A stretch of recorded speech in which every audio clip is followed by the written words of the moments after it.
right. Welcome. Good morning, good afternoon, whenever you're listening or tuning in. Welcome to Between the Lines, a show where we explore the intersection of local and national issues.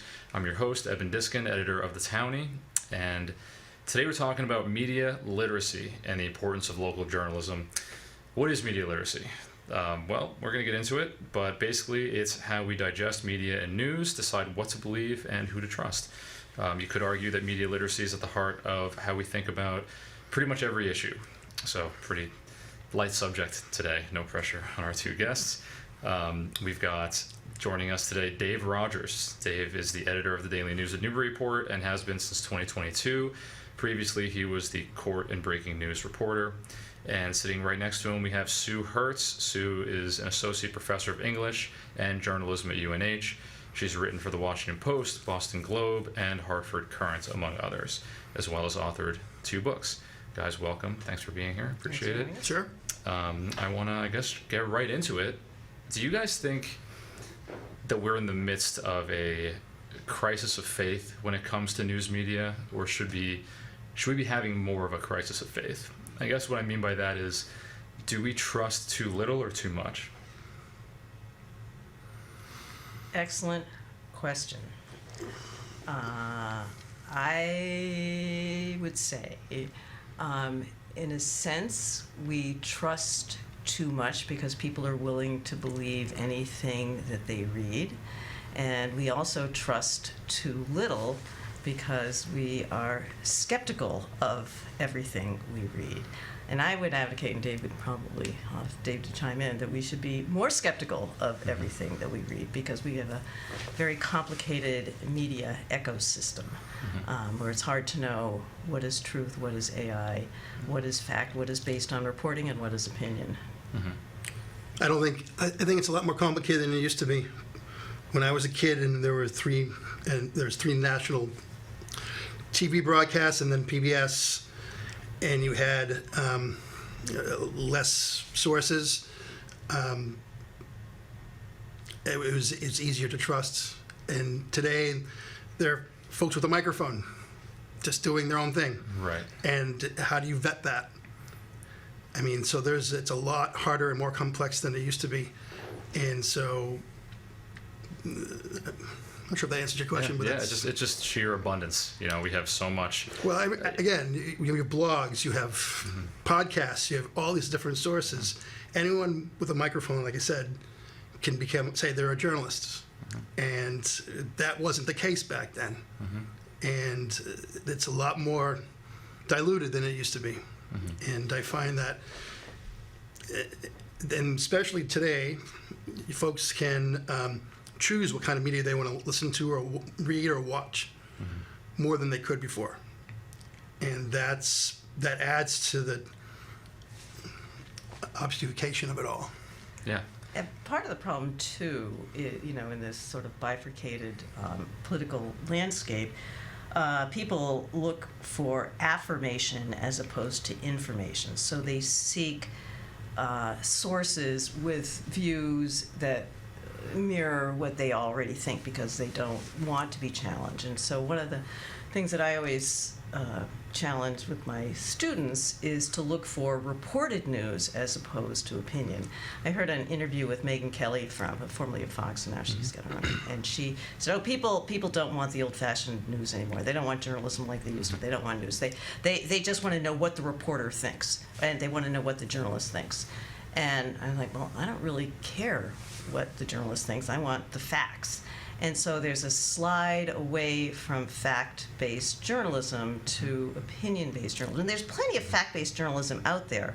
But as Dave said, there's just so much else out there that they could go to Joe Rogan and they can get his opinion. So they would want, well, what does Joe Rogan think? Then that's what I think. And there's a problem with people conflating what is fact-based journalism with opinion-based journalism. Correct. You know, I mean, you have a news, CNN that has news programs and a news anchor, and then it leads into an opinion hour of an opinion host, and I don't think there's a clear delineation of where one ends and one begins. And I think people will watch an opinion host and they will think that that person's opinion is fact, and then they'll discuss it the next day at work as though that's fact. And I think that goes across all mediums. I mean, and the big boys are complicit in this because they have, in my opinion, lowered their standards and to get ratings, to get advertisers. CNN is an example of that. I think their reputation has been going downhill for years, and that's part of because they're playing to that what the professor's at, and that's concerning for me. Well, and you have to look at the advent of cable news, and I can't remember. I think it was during the George Bush administration, was the fair news doctrine or whatever that they got rid of. They said, okay, everybody, you don't have to be fair, you don't have to be balanced, you can be whatever you want. So enter Fox News, enter CNN, and everybody had a hook.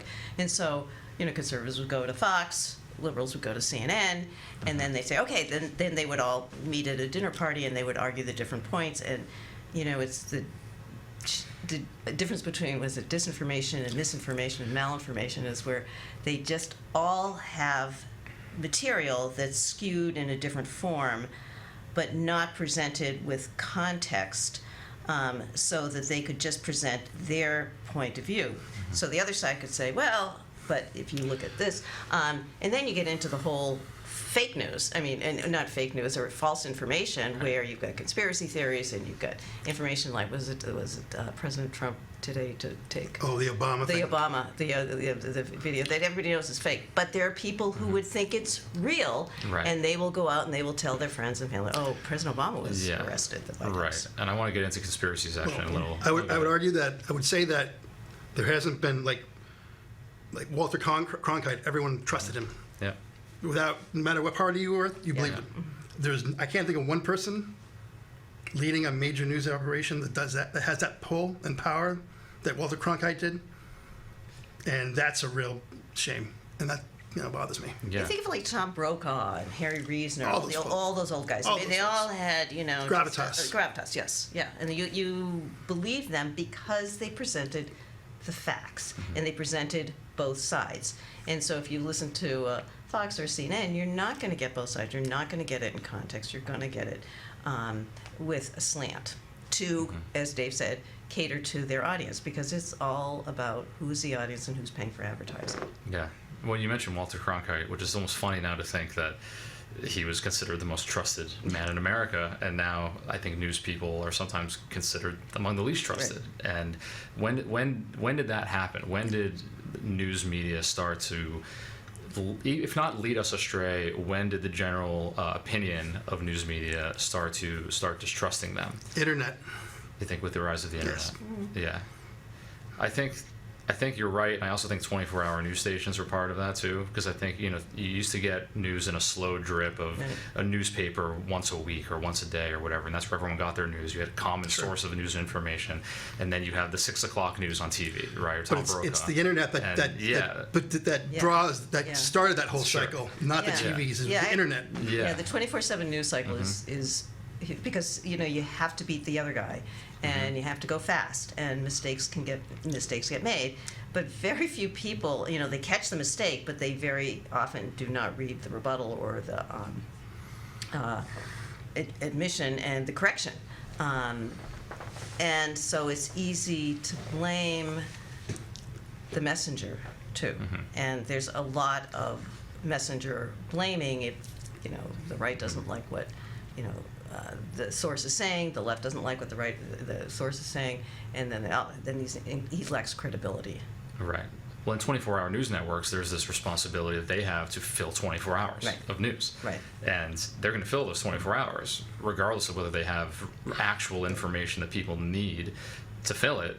And then when people, I don't think our brains are built to take in that much information at once. If you have this on passively in the background, whether you're actively watching or even just passively watching, you're just taking in all this information. You're not sure what's useful, what's not useful, what to pay attention to, what not to pay attention to. And it's overload, and then you don't really have an actionable takeaway.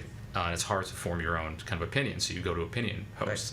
Right. And then social media just kind of blows that whole thing out of proportion, where now you have citizen journalists, starting media platforms, and they call themselves reporters, and then that muddies the water, and everyone's getting their information from competing sources with competing and conflicting agendas. So I think that's part of it. But you're right, Dave. I think the internet is a huge piece of that. And Newburyport, we have, to take it locally, we have one newspaper now, and that's a big responsibility. I mean, it covers smaller stakes issues than like the New York Times, but it has the power to sway public opinion in important ways. So how do you see your role in the community as the editor of the sole newspaper you only show in town? Is there an increased responsibility to be impartial, I guess? That's a lot of things to chew on. I would say one of my main roles is being a gatekeeper. One of the hardest parts of my job is the letters to the editor and the columns, because I spend a lot of time fact-checking and pushing back on folks who send me letters to the editor and columns. Do you fact-check yours? Do you put your stuff on? Yeah. Right, because how much work does that take for you? Yeah, but I think that there's varying degrees because it's an opinion piece, right? So this is one of the questions I was going to ask you as a follow-up, because I've always been curious, actually. Someone submits an opinion piece, and that's their opinion, and opinions are often wrong. So to what extent do you fact check? To what extent does fact checking alter the spirit of the piece, and does that make it? At what point does it cease to become the author's piece and start to become yours? I had a letter writer recently who sent me something and included an incident that involved a volunteer being banned from working in City Hall. And that letter writer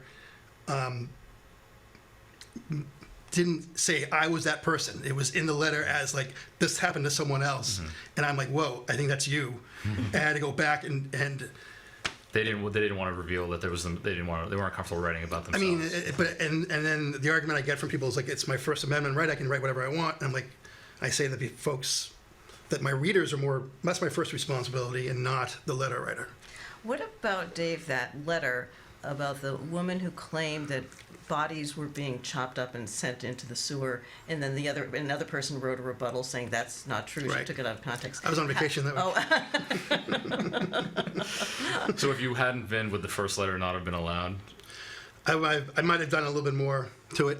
Okay. Or looked at it a little carefully. So how outlandish can someone's opinion be for it to not be allowed in the paper? Because if it's their opinion, it's their opinion. Obviously, if they're slandering somebody or making an outlandishly false accusation, that's one thing. But if they just have a silly, opinion, like where's that line? I mean, it's a Wild West show, man. I'm telling you. Yeah, People yeah. put in, says, I was at this meeting, and this person said this, and this person said that. I'm like, I wasn't there. I'm not going to write that. I'm not going to run that because I wasn't there. I'm not going to. And they think, well, look at the tape. And I'm like, well, this is one letter that's 15 inches long, and you want me to look at the tape that takes an hour to look at? And I mean, that's what I mean. That's why it's the hardest part of my job, is because that kind of. And I can tell you that my boss tells me that the Newburyport readers are the most vicious and just so intense. Yeah. Compared to every other paper in our unit. I believe it. We prefer engaged. It's Yeah. it is Viciously engaged. it's viciously engaging sometimes, and I have to be. That's a good tagline. Daily News. Viciously I have to be engaging. the guy who's like. That's why I said I'm like the gatekeeper in a lot of ways, and it's exhausting. Yeah. Freaking exhausted. Well, isn't it also exhausting, too, because of limited staff? I mean, you at one point had much more staff, and now it gets smaller Right. and smaller and smaller, and your job is bigger and bigger and bigger. I mean, I don't have any idea how you have time to write your columns, and they're coherent and they make sense. Well, I can't do. I used to do it every week, and then I Yeah, just got too yeah. much. But when I joined the Daily News, we had 5.5 reporters. Right. We had a city editor, and then the full editor, and we had typesetters, and now it's most of those people are gone. So So you're operating on more of a skeleton. And I staff. tell people this too. Again, maybe I'm just moaning a lot, but I have a life beyond my job. I want to go home and take care of my teen daughter and listen to records and play guitar. I don't. I'm not. I try to. Folks think I'm doing this 24/7, and I'm not. Really not. Just doing it for the love of the game. Yeah. So, is it difficult to prevent your own, speaking of having a personal life and having your own kind of, opinions and ideas outside of the paper and your role, you have ideas about city issues, right? Whether it's Rec Center or Whittier or whatever it might be.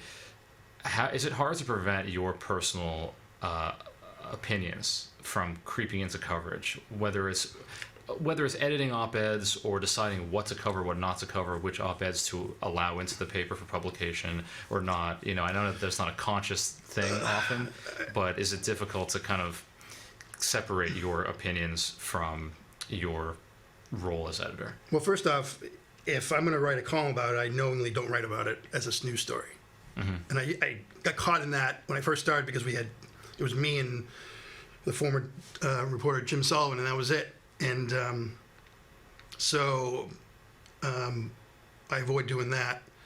I mean, there's a columnist, there's a guy in Plum Island who writes these absolutely bananas columns about how Muslims are dangerous. I know who you're talking about, and I mean, that's an easy decision right there for me. Right.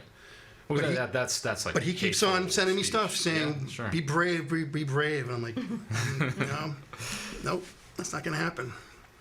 Yeah. So it's, I don't know, I try to, a lot of columns don't get any work. A lot of columns take, again, when a lot of columns mention conversations that happened that I wasn't privy to, or is someone, I mean, let's put it this way. I got a lot of letters to the editor and columns saying Donald Trump is like the Nazi party. I'm not a big Donald Trump fan, but I draw the line at any kind of comparison to the Nazi party in this day and age. Sure. Period. And folks get on me for saying, "Why can't you do that?" And that's, to me, that's a. So you'll edit out that language, but I will- you wouldn't maybe not run the whole I will tell them to I would say. to rewrite. I often said, Right. take another swing at it. Sure. Okay. So that's an example of where I will not put the Nazi party and Donald Trump in the same column Right. or letter. And since we have election season, at least locally, coming up, traditionally the newspaper endorses a candidate for mayor, right?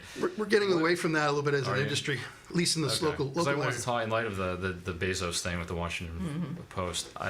When I choosing not to endorse a candidate, it made me start to think: should newspapers be endorsing candidates at all? Is that their role? And is it the job of a newspaper to simply inform, and then for the readers to walk away with that information and form their own conclusions, or do readers read newspapers looking for someone to tell them how to think and how to vote? And so I don't have an answer to that, but I know that the Daily News has historically endorsed candidates. So how do you think about that? How do you make decisions on who to endorse and who not to endorse? And Sue, I want your thoughts on as a I know reader, I feel like what I'm you think dominating about that. the date here and talking about myself the whole time, and you're not having a word in. No, that's fine. But the endorsement, correct me if I'm wrong, Dave, that's a relatively new phenomenon. That's within the past few decades. And there was a time when they didn't, for the very reason that you stated, is that they are, you have news and you have your op-ed, which is opinion, and the newspaper stays neutral. And I can't pinpoint when it's switched, I don't know. but we could be moving into the other direction. Yeah, is that the responsibility of what is a newspaper? I know we've kind of taken for granted now that papers have biases, that news stations have biases, but and that an editor can have the latitude to endorse a candidate, but is that what a paper do we think should be doing? Is that the role of a newspaper? Is it helpful? To me, endorsements are kind of like editorials in the same. Yeah. I mean, it's just you're taking a stand, taking a position. I don't think that. Right. So I don't. I disagree with the concept that it's just the facts and that's it, because that's not Sure. what a newspaper does. It's it's part of what it does, but it's not all it does. I just think that again, back to the internet and the whole, all this media and all this craziness, endorsements mean less than they used to. Right. And also you have to look at the publication itself or the media outlet itself, because as we said before, they're driven by advertising and driven by audience. Right. And so often the endorsement will be to the candidate the audience favors, whether they believe it or not, because that sells ads. That may not be true, but the impression is there. Right. So that's Yeah. that's the real danger or the real problem. Yeah. Right.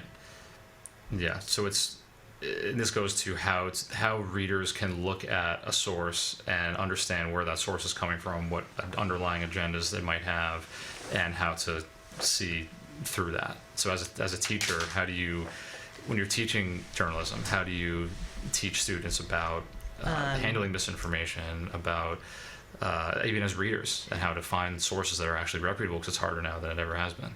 Well, one of the greatest skills you learn, we can all, as journalists, is you learn to be skeptical. You don't trust anybody. You ask lots and lots of questions, and students basically they get their news from TikTok. They get their news. They don't do Facebook, but they just take the easiest path, and they like personalities, so they look for a personality, and so. The job is, again, to teach them media literacy. Okay, why do you like Joe Rogan? Why do you like somebody else? And then they say, well, he's really funny and he really captures this.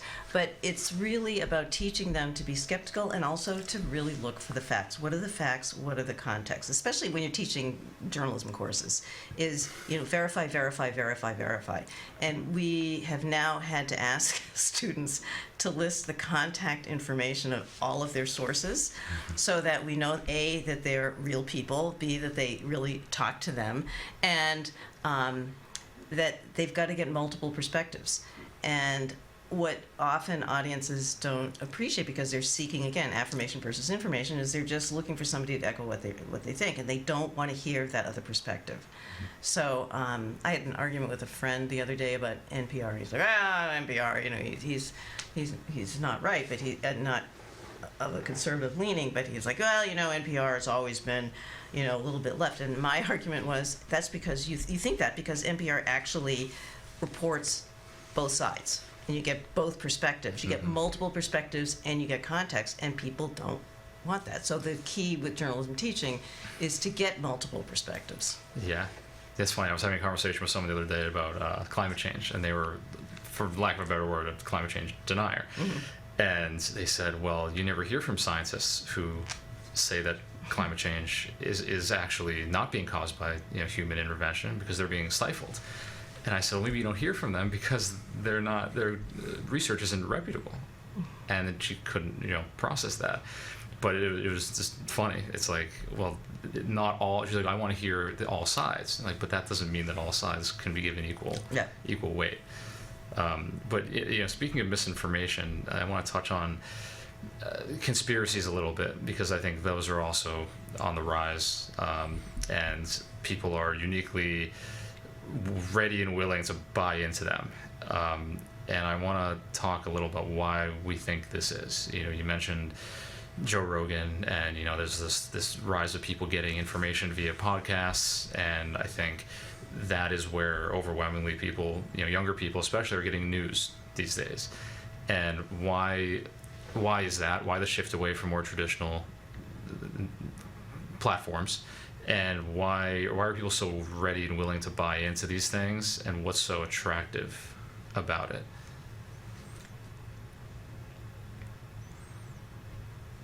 That's all you.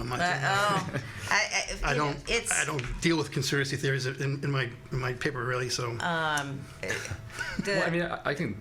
Yeah, the under 30s, under 40. I mean, that's their medium. The podcasts are their mediums. I mean, they don't listen to the nightly news. I mean, if you listen to David Muir and the ABC News, I mean, all the ads are for Cialis and OPD. It's just for an aging audience. But the under 30s, they're online all the time. And so that's where they get it. And it's easy. It's just like eating ice cream. It's just there all the time, and they get it, and they don't have to question it. And so one of the key motivations of all journalism programs, again, is to teach them that skepticism and to teach them to look for fact base and to fact check.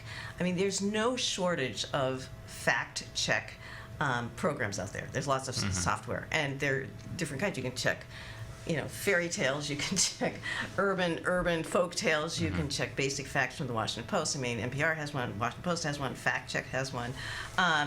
And to just, before you mouth off about a subject that you say, oh, I know this is guaranteed, fact check it. Make sure that it's accurate. And that's when, fact check a Joe Rogan, fact check a Heather Cox Richardson.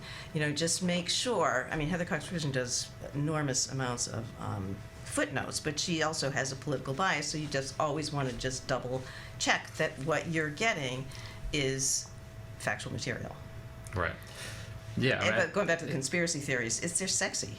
I mean, I was listening to the podcast this morning about Jeffrey Epstein. At first, I was like, "Oh, Jeffrey Epstein again," but then they were talking about how that really says a lot more about our culture and about power and people believing, and why everybody bought the Jeffrey Epstein, that he was not, he didn't die by suicide, he was murdered. It's drama. People love drama. Well, what's the biggest? This is a little different, but what's the biggest story of the country right now? Go. Epstein. No. No. No. That's what I keep hearing about. Coldplay. Oh, yeah. Yeah. Okay. That's the biggest story in the country right now. Yeah. That's driven almost entirely by social media. Oh, totally. Right. So there you go. So it's not a conspiracy, but that's what people want. So Dave, why do you think that story took off? I mean, if they hadn't hidden their faces, it wouldn't be a story, but they did. Because it's memeable. It's visual. Yeah. No, because it's Schadenfreude, because this it's a billionaire who got caught. Yeah. Also good. And point. we don't like billionaires. Yes. Yeah. No, good And point. he also started blaming Coldplay for it, which was like even always blame Coldplay. makes it even worse. Yeah. So that's, to me, that's the biggest story in the country. That's what. Yeah. As a journalist, that's why I'm like, whoa. Yeah. No, that's a good point. And I mean, I think you're right. It's easy. It's the conspiracy thing. It boils a complex issue down to good guys and bad guys, and there's always a bad guy or a cabal of evildoers who are responsible for why your life is the way it is. And if only there's this messianic component where there's a good guy or a group of good guys who, if you elect them, they're gonna be the ones to fix it, and then they're gonna expose the elites. And this is, we're kind of talking about the Epstein thing, and I think that's why it's funny that the Epstein thing went the way it did, because now people are kind of confused on how to think about everything. Well, but then as that story progressed so everybody's like, oh, wait a minute, you lied to us. You were gonna go after this. You said that there was this, and so. The Trump administration was like, okay, everyone's like, oh, this is it. And then the Wall Street Journal publishes a story about his doodle, and all he has to say is, that's fake news. I mean, it's verified, no one can, it's not fake news, but all he has to say is it's fake news, and his supporters go, yeah, it's fake news, and now they're on his side again. So Are they, you think? Yeah. Yeah, I mean, New York Times just wrote a story about that. That they're back in his camp because he's one of those guys. He's been pummeled by the media. Now they're doing it again. Yeah, I think they still want him to release some kind of information. Oh, they still, client yeah. list. I think that's the real get that they need, and I think until that happens, I don't know if it's going to go away. But yeah, no, you're right, because I think it's good guy, bad guy, and they had it for years. These are the bad guys. He's the good guy that's going to come into power and expose everybody, and it's just waiting for that to happen, and it boils everything. And some of them are just. I mean, remember it was in 2016. Hillary Clinton was running a child pornography or child trafficking in a Chicago pizza parlor. I mean, who would believe that? People believe that. There's absolutely nothing. Well, in 2020, he won the election. There's no evidence to support that. People still believe that. It makes people, I think, feel good to have the inside scoop, that they know information that the mainstream media, the elites, whoever those might be, don't want you to have. And it makes people feel powerful and informed, and I think that can turn someone who feels marginalized in some way into someone who feels empowered. And I think that's the key behind conspiracies. Well, have you ever been to a Trump rally? No, I have not. No, I have. And there's a lot of, the ones I've been to, there are people standing, shouting conspiracy theories, like, and it's, you wonder why. Why, why is this? And when you go to, other candidates, right or left, you don't have that same element. But there's just this fierce paranoia and an ability to say, they're wrong, and these people are responsible for all this crime, and because nobody's fact checking, they believe it. Yeah, you want a let's lose it. scapegoat. You want Yeah. someone to blame. Right. You want an explanation for why things aren't ideal. And I think it's part of your identity. It becomes part of your, it's a cultural movement, Yeah. is what it is. So to identify, to go to the rallies and to hold the signs and Yeah. to like latch onto a couple of the conspiracies, that becomes who you are. And I think that's tantalizing. Yeah. Like I Oh, understand yeah. that for sure. And where, I mean, that, like, where do we think that started? I mean, you could say with Trump, I guess, but like, where did that, I would say COVID maybe is what kind of started the conspiracy.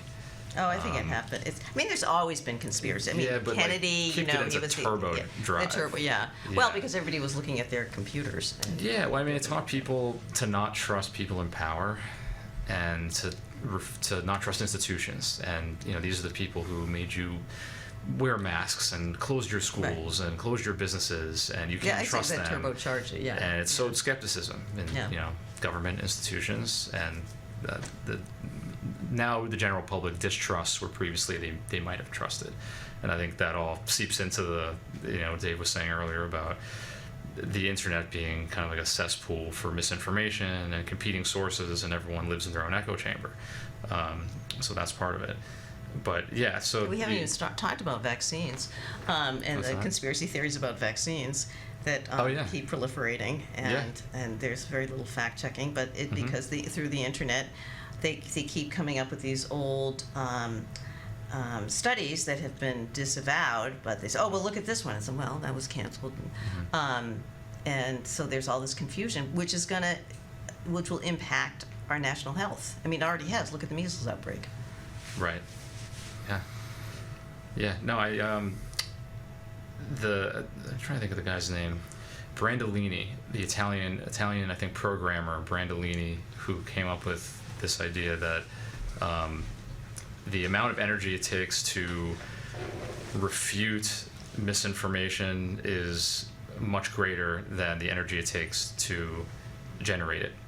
Oh, interesting. So, yeah. Yeah, Brandolini's law.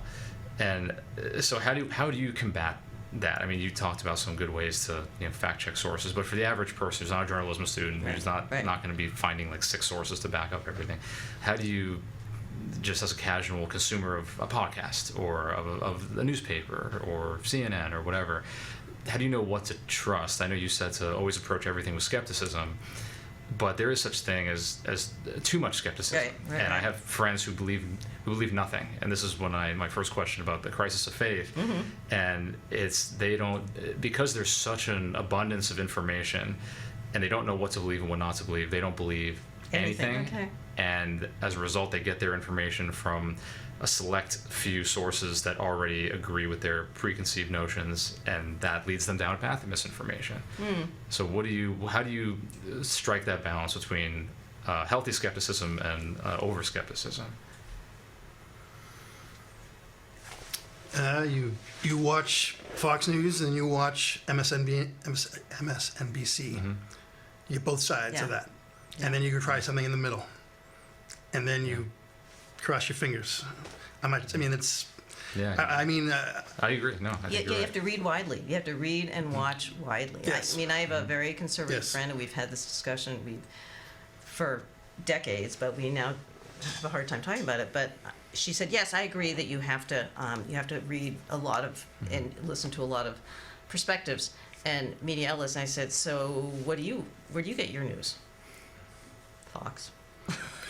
And she doesn't go beyond that. Yeah. And so I challenge her and I'll say, can you give me specifics to support that argument? She said, no, I can't. Specifics aren't important. I was like, this is a very smart woman.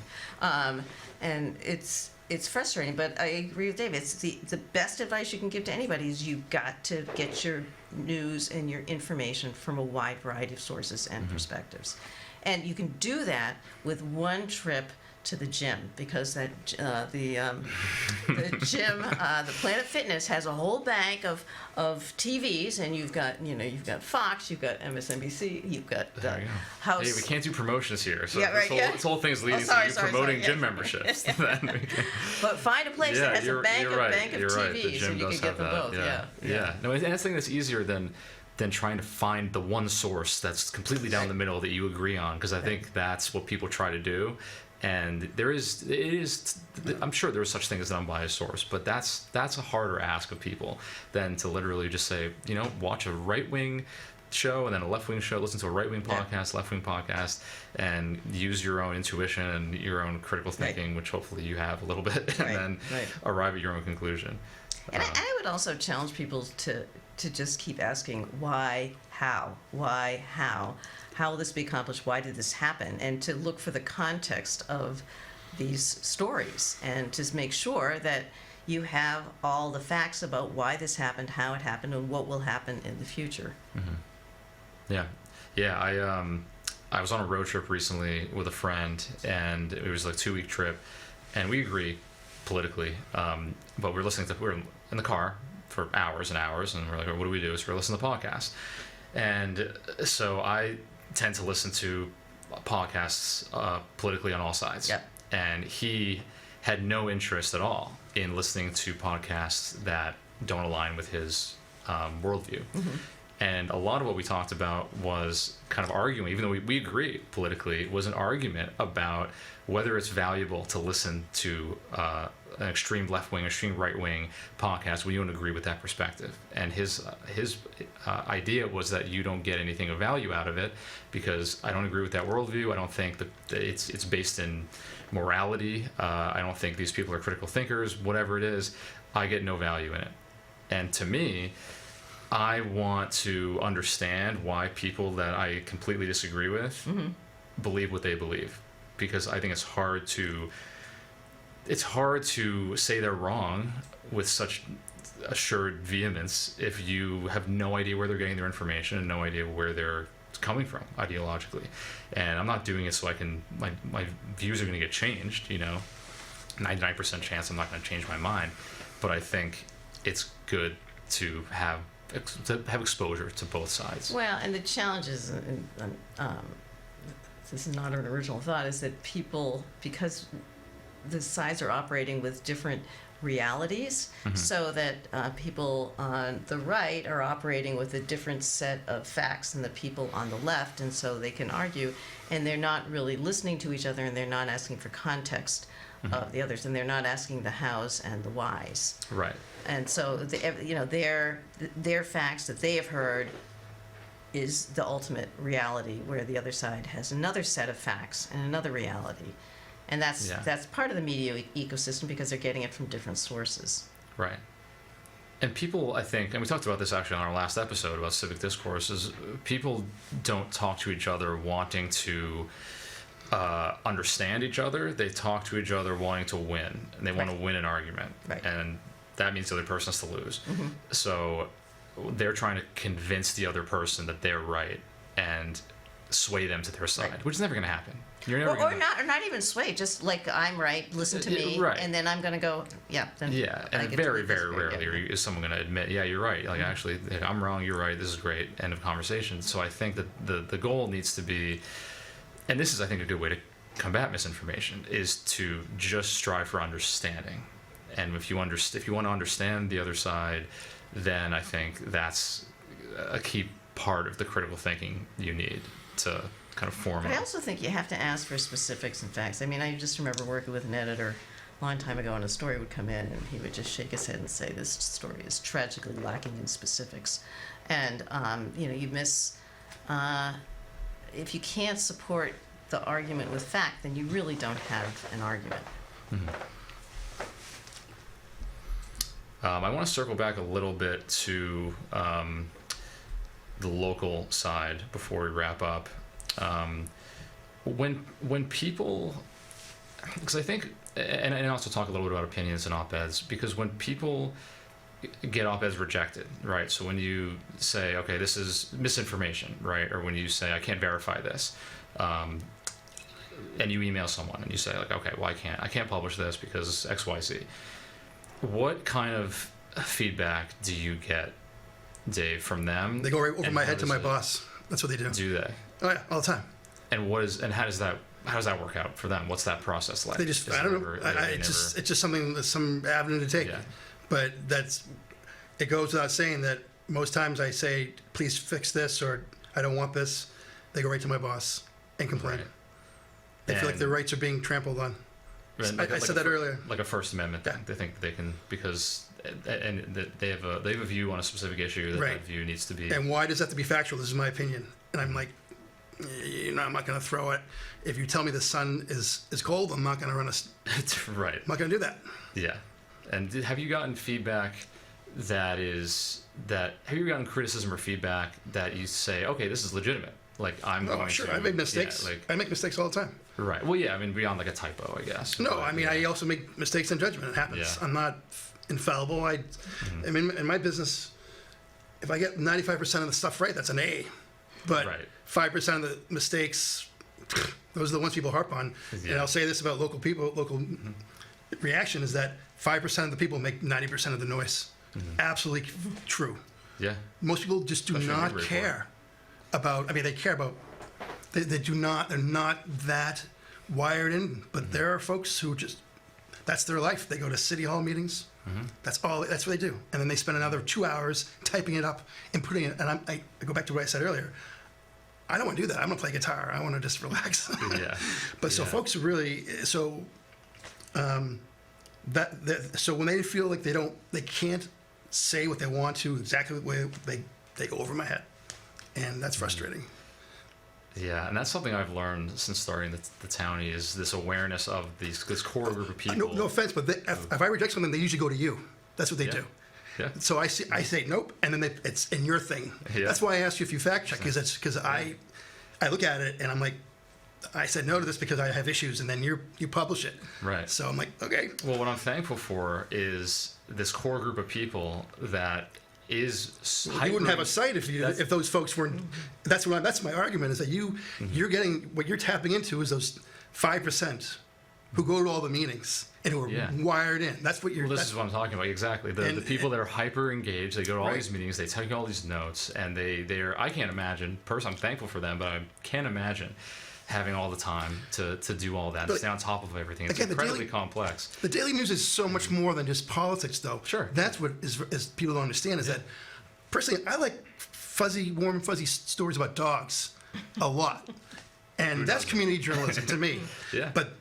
And people forget that a lot. It's like, oh, Mayor Reardon is screwing someone. Oh, this has happened. Oh, and it just gets out of hand and bonkers, and I just need to take a break from it all. I'm sorry, I'm not quitting tomorrow. I just, Right. it's just, that's the atmosphere that we are in right now. And so, and I think what you're doing in your blog is you're grabbing the folks who are those 5%ers. And I mean, I don't know. Yeah. Yeah. No, and they You care. need to cover greenheads more. I like greenheads. I mean, I don't like greenheads, but yes, greenheads are folks who, repairs the stuff. I mean, I think the water main break story or the water leak story affects everyone, and well, not everyone, but they gotta drive through it. Sure. Yeah, I couldn't bike through it this Right. morning. Yeah, it was bad. Yeah. To me, people say, "Oh, that's not a news story." I'm like, "Yes, it is. It absolutely is a news Yeah, story." it is for sure. Yeah. So no. anyway, Yeah. now I'm getting all No, I riled up. understand. No, but this is good because I wanted to touch on the Newburyport's level of engagement, and you said at the beginning of the it's show bonkers. that it's impressive and what's the word? Vicious, viciously engaged. viciously Viciously engaged. engaged. Yeah, and I'm happy to have the most viciously engaged people. I want, and what you want is, I think there is a tendency for people who go to the city council meetings and the people who are really tuned into the library controversy and the mayor and everything, is, when it approaches a level of personal attacks or there's a crusade against a certain person, then the line needs to be drawn. But I think if it's holding people to account and holding city councilors accountable and keeping an eye on what's going on, But it's that's done so viciously now and so mean-spirited sure. that it's hard to, you talk about getting to a conversation and having. No way. That doesn't happen here very often. a conversation. When people say, just trying to learn more about the other person's side Sure, and yeah. not try to win an argument. You're right. Yeah.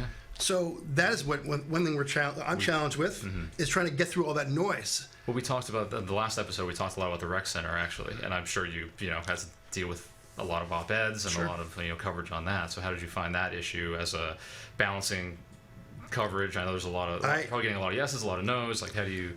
We got it was a 60-40 vote, and the letters were more 80-20.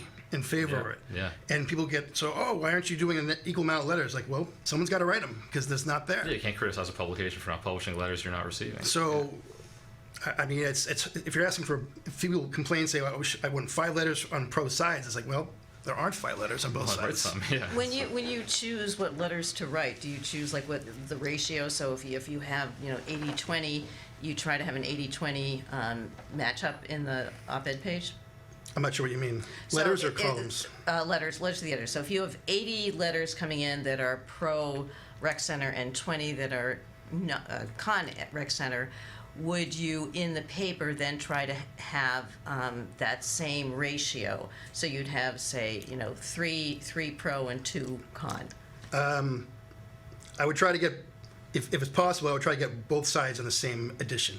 If there's 3, again, there's no way it's going to be equal, but I mean, I would love, please, Trump supporters, please send me letters, please, 'cause I'd like to run them.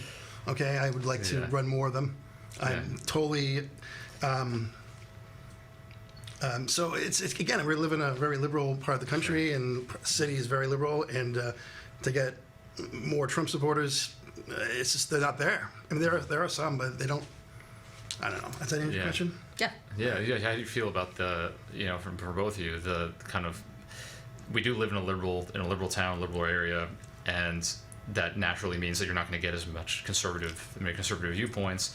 And how do you balance how you intake information from local media as a reader, so it's not just liberal perspective all the time, and then how do you balance that as someone who's putting out a newspaper, and it's not your responsibility to make sure there's a 50-50 conservative liberal representation, because that's not the case, but is that do you get people writing in criticizing you for a biased coverage because there's too much on one side? Oh yeah, I mean, but it's also if I do print a Trump letter, I get yelled at from liberal folks. Say, how can you give him a platform? That's why you're never doing a good job. You get yelled at from both sides. I was going to say that if I get yelled at by both sides, that's a good thing. Mm-hmm. And in fairness, I mean, media, you cover news, and so some news isn't political. You've got a car accident. Who was to blame? And again, it's up to the reporter, and that's part of the 24/7 news cycle, is they just don't have time to do the thorough reporting that they once did when there was a daily paper and a weekly paper. Now it's really rushed. You can probably speak more to that than I can, but it's just it's hard to have the time to do a thorough reporting job to get all the deep perspectives that you would like. Yeah, well, and that's part of the problem, because you were talking about how the Daily News has fewer staff now, and yet we've got social media, and there's an ever-increasing amount of people on social media who want to be, amateur reporters and starting up, media outlets and say whatever they want to say, and then people, are going to believe that. And I think you have a scale that's becoming lopsided. Right. Yeah, I think that's a good place to wrap up. I want to thank you guys both again for coming on. And thanks for listening, everyone, to Between the Lines. Thanks again, Sue and Dave, for being here, and Sarah Hayden, who is the head of the NCM Studios, for making this happen, and our producer, May Power. We'll catch you guys next month.